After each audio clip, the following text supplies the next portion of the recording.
नरेंद्र मोदी आणि शरद पवार उद्या सोलापूर दौऱ्यावर। मोदींच्या हस्ते 15,000 घरांचं चावी वाटप होणार आहे, तर शरद पवारांचं पंढरपूर आणि मंगळवेढ्यामध्ये बैठका आणि मेळाव्यांचं आयोजन।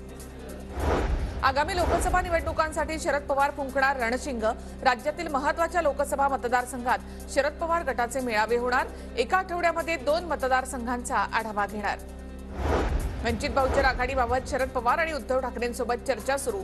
15 दिवसांमध्ये लोकसभा निवडणुकीच्या जागा वाटपाचा निर्णय होईल, नाना पटोले यांची माहिती।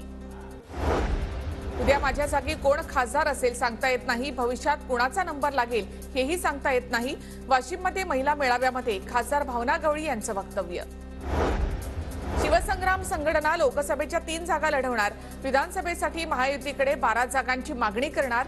शिवसंग्राम संघटनेचे अध्यक्ष तानाजी शिंदे यांची माहिती।